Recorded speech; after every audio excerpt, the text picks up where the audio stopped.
en este tiempo. Vamos a continuar con nuestra serie. Creo que es una de las series más difíciles de exponer.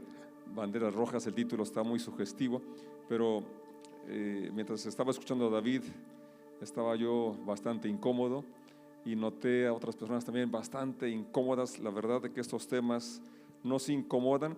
Pueden tomar su asiento. Recuerdo a mi suegro que me decía que a él no le gustaba leer el Antiguo Testamento por tanta sangre, tanta matanza.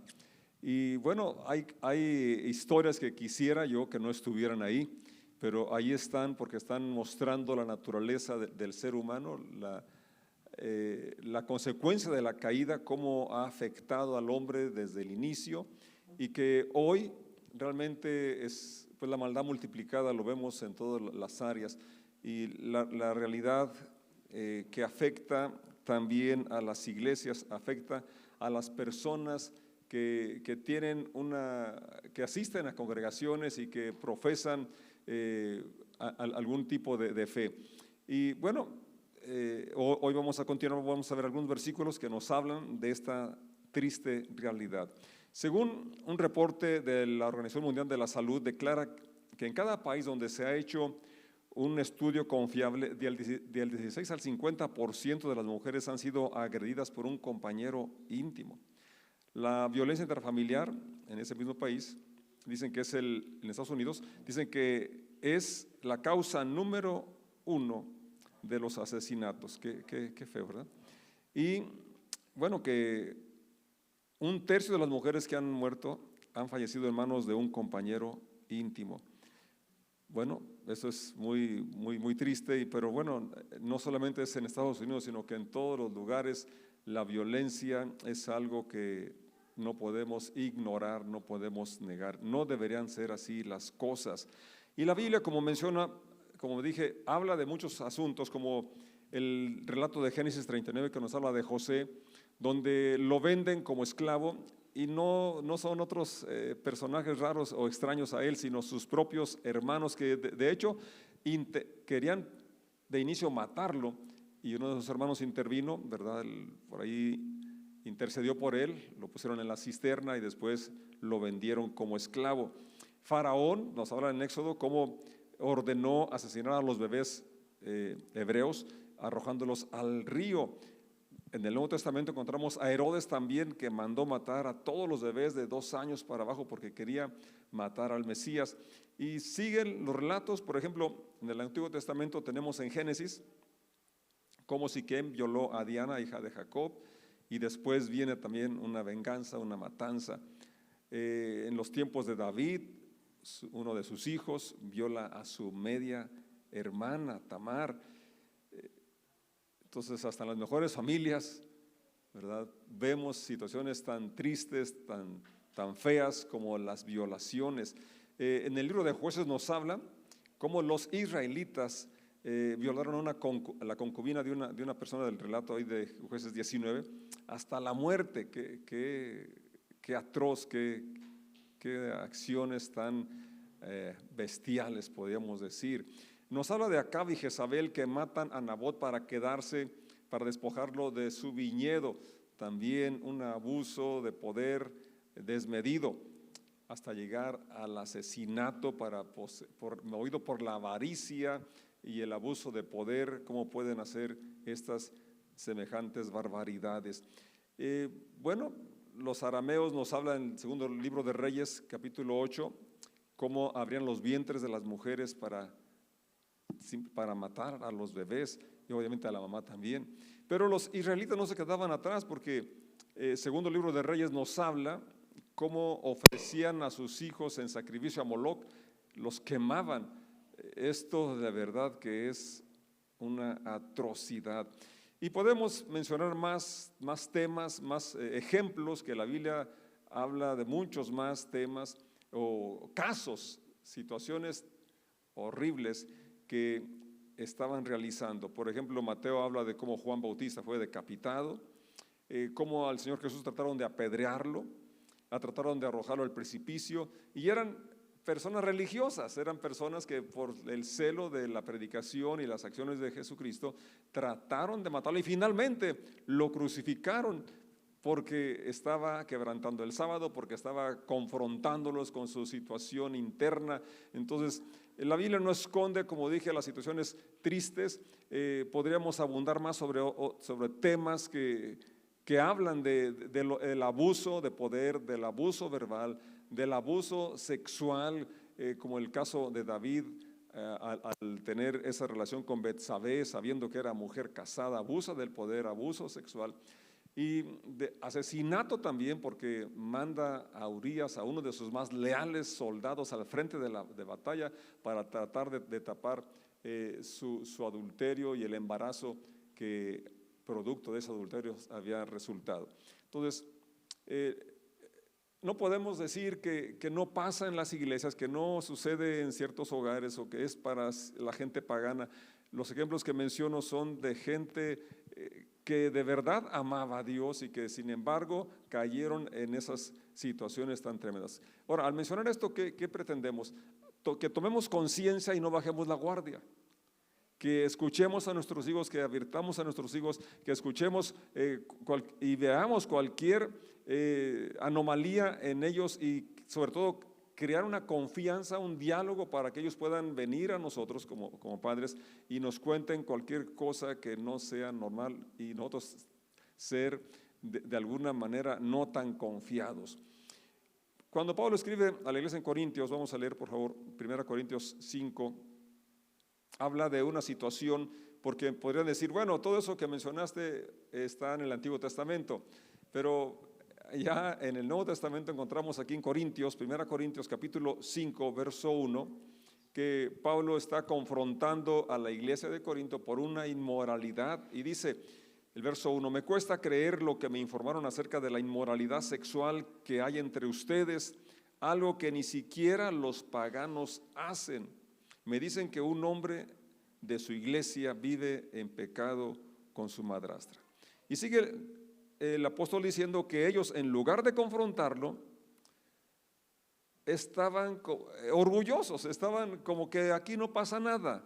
Entonces yo creo que ese es el punto donde a veces la negligencia o no querer confrontar, no querer aceptar la realidad, la negación es un enemigo porque no te va a dejar superar esa situación que has vivido o que se está viviendo. Y por eso es importante este tema que estamos hablando. Dije, aunque es incómodo, aunque nos parezca doloroso, es necesario, ¿verdad? Porque necesitamos despertar a la realidad que vivimos y porque queremos proteger a nuestra familia, queremos proteger a nuestros niños, queremos proteger a cada creyente y a la humanidad en general, porque no se trata nada más de nuestra familia, sino de poder levantar la voz por aquellos que no pueden y de alguna manera, además de interceder, poder estar al pendiente para apoyar a cualquier persona que esté atravesando cualquier tipo de abuso.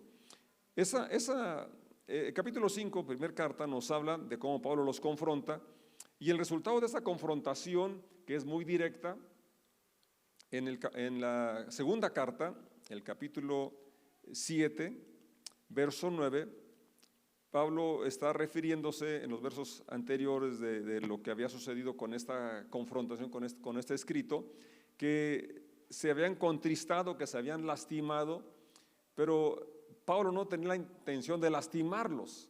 Ahora, aquí es una ilustración muy práctica para esto de las heridas emocionales, las heridas por algún tipo de abuso, porque al estar en este mundo caído, todos de alguna manera hemos experimentado algún tipo de abuso, abuso de autoridad, abuso verbal, quizás abuso sexual, descuido por negligencia. Todas esas situaciones en su momento fueron dolorosas y por eso se trata de negarlas o ignorarlas y no queremos recordarlas, no queremos traerlas a la memoria, pero si no entramos en un proceso de reconocer y poder ser guiados a sanar estas heridas, van a estar siempre ahí molestando. Y lo más lamentable es que aunque digamos yo no voy a hacer esto que me hicieron, cuando no somos sanados, cuando no hemos traído al presente y en un proceso sanar esas heridas, lo repetimos. Aun cuando nos digamos firmemente no lo voy a repetir, sí se repite. Entonces por eso Pablo aquí menciona, fíjense cómo dice el verso 9 del capítulo 7 de la segunda de los Corintios, me alegro ¿Cómo se va a alegrar? Bueno, iba a dar una ilustración, no la dije. Cuando alguien se ha encajado alguna espina, creo que en algún momento, una astilla, algo, ¿verdad? Y se queda ahí, quizás no lo notamos, pero después produce pus, pero mientras que no le mete la aguja o el bisturí, según el tamaño lo que haya introducido, duele picarse, duele apretarse, pero si no hace esa extracción, ahí va a estar produciendo esa infección. Entonces, por eso es importante confrontar o recordar, ver situaciones que trajeron a nuestra alma, a nuestra vida, una herida para poder entrar en ese proceso de sanidad. Y Pablo menciona que la confrontación que les hizo realmente los lastimó. Ahora, ¿cómo es que se alegró Pablo de lastimarlos? No, sino que él entendía la necesidad de este proceso que cada uno necesitamos pasar para poder tener un alma, un espíritu limpio, libre de aquellas heridas, de aquellas situaciones que por vivir en este mundo caído enfrentamos. ¿Quién no experimentó la injusticia de un maestro que le jaló la patilla o la oreja o le puso varazos de más? Bueno, yo todavía cuando yo fui a la escuela, se usaba eso, que el maestro aventaba el borrador con una tabla de a metro, con esa nos daba. Entonces, sí era abuso físico, abuso verbal, el que hacían con los niños. Y Pablo dice, Corintios 7:9, me alegro de haberla enviado, no porque los haya lastimado, sino porque el dolor hizo que se arrepintieran y cambiaran su conducta. Fue la clase de tristeza que Dios quiere que su pueblo tenga, de modo que no les hicimos daño de ninguna manera. Entonces, la Biblia, cuando habla de esos relatos que la verdad sí quisiéramos arrancar las hojas de allí y que no estuvieran, por un lado es porque es un libro humano, es decir, de relatos de personas humanas que pasaron situaciones parecidas a las nuestras y cómo lograron superarlas y cómo Dios, a pesar de esas barbaridades que hicieron ciertas personas, como las que ya mencioné, en su gracia, ¿verdad? Cuando ellos se arrepintieron, fueron usados para mostrar el favor de Dios, para mostrar la misericordia de Dios, y lo que antes se escribió para nuestra enseñanza, se escribió para que por la paciencia y por la consolación de la Escritura tengamos esperanza. Entonces yo creo que todos necesitamos llegar a ese punto donde, aunque nos incomode, aunque nos lastime, no solamente las historias que están ahí, sino lo que vivimos en algún momento, poder traer a la memoria y poder entrar en ese tiempo de un proceso donde podamos ser restaurados y poder ser libres para poder experimentar todo el amor de Dios, toda la gracia de Dios y poder dispensarlo a otros y poder ayudar a otros que están atorados, que están detenidos, que están atascados ahí porque no han superado los traumas de las heridas de su niñez, o quizás ya quizás ya de adultos, pero que causaron una fractura, causaron una herida y no les dejan vivir la vida abundante que Jesucristo ofrece.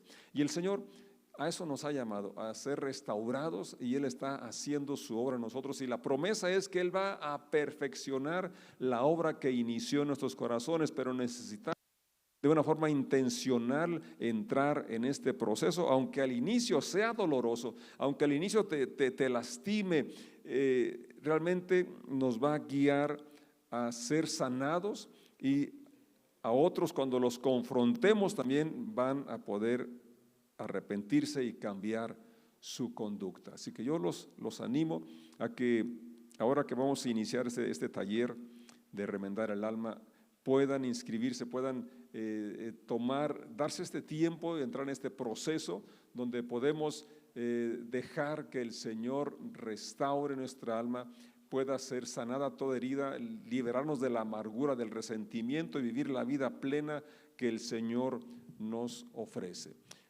Vamos a terminar este tiempo pidiendo al Señor que nos ayude a recordar si hay algo que habíamos omitido, no confesar, o hemos guardado un resentimiento, no hemos perdonado a alguien que nos agredió de una forma verbal o física o por omisión, y quizás eso está ahí frenando que recibas todo el amor de Dios, no has quizás soltado, perdonado a una persona que te ofendió. Y yo creo que Dios quiere ayudarnos a entrar en este proceso donde podemos reconocer a esa herida y poder recibir su gracia, su favor y dispensarlo también a las personas que nos rodean.